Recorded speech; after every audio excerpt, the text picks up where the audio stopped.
Data structures and अल्गोरिदमको video सिरिजमा B ट्रीको बारेमा यहाँनिर डिस्कस गर्न गइरहेका छौँ। बी ट्री भन्दा पहिला पनि हामीले बाइनरी ट्री, त्यसपछि बाइनरी सर्च ट्री, यी कुराहरू हामी पढिसकेका छौँ र बी ट्री भन्ने बित्तिकै हामीले मल्टी वेज ट्रीमा हामी जान्छौँ र मल्टी वेज ट्री र बी ट्री बाइनरी ट्रीको मैले क्लियर कन्सेप्ट आज यहाँनिर राख्नेछु।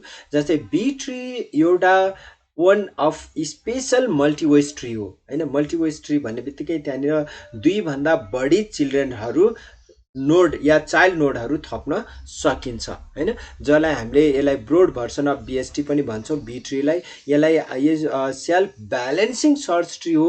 यसलाई अर्को भाषामा हामीले हाइट ब्यालेन्स या मोइ ट्री पनि भन्छौँ, मल्टिवेज ट्री पनि भन्छौँ हैन, जहाँनिर उसले आफ्नो हाइट ब्यालेन्सिङ एउटै लेभलमा बनाइराखेको हुन्छ। बीएसटी हो, तर बीएसटी भन्दा पनि अझै यसले आफ्नो लेभल्सहरू चाहिँ सर्टेड फर्ममा राखेको हुन्छ र यसको हरेक नोडहरू सर्टेड फर्ममै राखिएको हुन्छ र यो चाहिँ इन्सर्सन डिलिसन्सको लागि बेस्ट या इफिसियन्ट हो, जसले टाइम कम्प्लेक्सिटी एकदम बेस्ट वेमा लान्छ। यी कुराहरू यसलाई प्र्याक्टिकली बुझौँ हैन।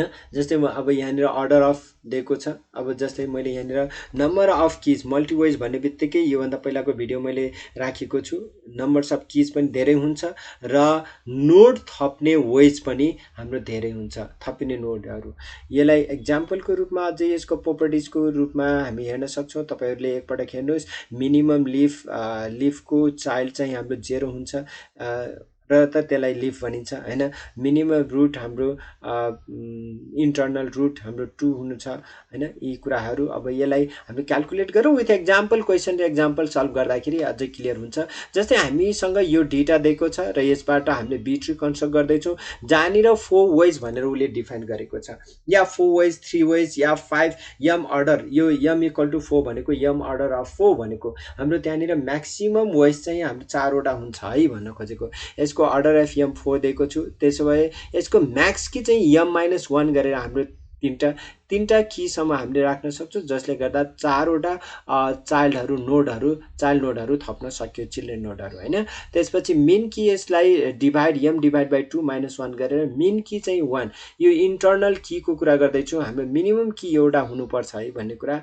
अनि म्याक्स चाइल्ड हाम्रो यम अर्डर हाम्रो भनि नै सक्यो र मिन चाइल्ड चाहिँ हाम्रो के हुनुपर्छ, यम -1 भनेको एउटा मात्र की छ भने यम डिभाइड बाई 2 हामी यसरी जान सक्छौँ। फटाफट यसलाई मैले एउटा फर्स्ट यहाँनिर की लिएँ, द्याट इज 1 एउटा मात्रै की आयो भने यसको दुईटा नोडहरू हुन्छ, दुईटा चाइल्डहरू हामीले थप्न पाउँछौँ।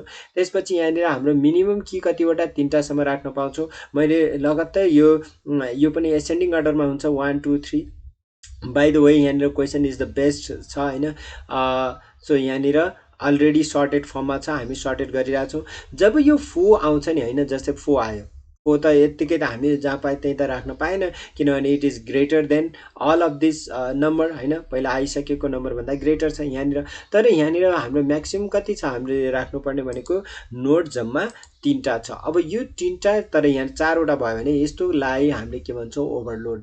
अब यो ओभरलोड भइसकेपछि हामीले यसलाई ब्रेक गर्छौँ र ब्रेक भएपछि हामीले ब्रेक गर्दाखेरि के गर्छौँ भने मिनिमम की कति छ, मिनिमम कीलाई छोडेर ब्रेक गर्छौँ, मिनिमम कीलाई छोडेर ब्रेक गर्छौँ है। भन्न खोजेको 1 लाई छोडेर हामीले 2 देखि ब्रेक गर्छौँ र यो 2 ले ब्रेक कसरी गर्छ, यसको 2 को लेफ्ट साइडतिर आएको लेफ्ट पार्टमा आउने भयो, लेफ्ट सब ट्रीको रूपमा आउने भयो, र राइट पार्टमा राइट सब ट्रीको रूपमा आउने भयो यसरी। अर्को भ्यालु हाम्रो छ 5 यहाँनिर रिप्लेस गर्न सकिन्छ।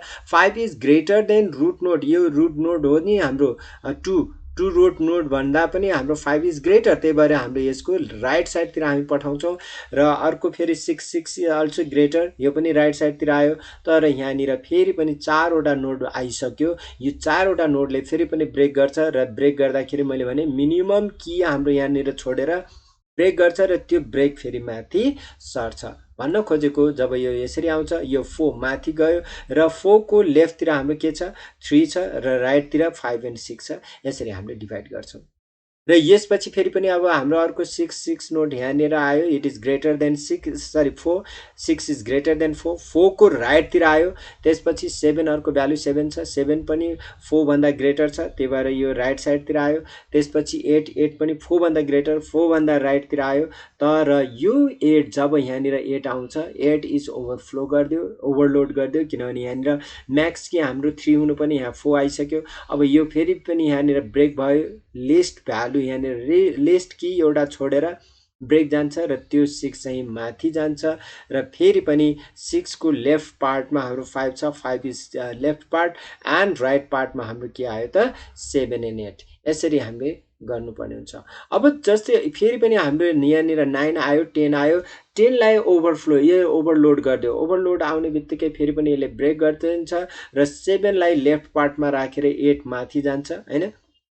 So let's see, it's I think yes, in this way we can arrange। अब यो 8 हाम्रो कहाँ जाने भयो त, यो 8 यहाँनिर आउने भयो हैन, यो 8 त ओभरलोड। अब यो माथि गएपछि यसरी यसको लेफ्ट साइडतिर 7 र राइट साइडतिर 9 एन्ड 10 हुन्छ र यो 8 जब माथि आउँछ नि, माथि आइसकेपछि यहाँनिर यसलाई पनि ओभरलोड बनाइदियो। यो ओभरलोड आइसकेपछि फेरि एउटा भ्यालु थपेर यो 4 अझै माथि जाने भयो र यो माथि जाँदाखेरि हाम्रो अब यहाँनिर फेरि पनि उस्तै अघिकै जस्तै so this is the final tree, final tree हैन। यसरी हामी गर्न सक्छौं। मैले अर्को भिडियोमा M5 अर्डर अफ 5 मा हामी जान्छौं र त्यो सम्बन्धी डिस्कस गर्नेछौं। अहिलेको लागि यति नै। सो कस्तो लाग्यो यहाँहरूलाई, पक्कै पनि यहाँहरूलाई मन परेको छ भने प्लिज लाइक सब्स्क्राइब गरिदिनुस्, शेयर पनि गरिदिनुस् यो भिडियो र यदि यहाँ नयाँ हुनुहुन्छ भने सब्स्क्राइब पनि गरिदिनुस्।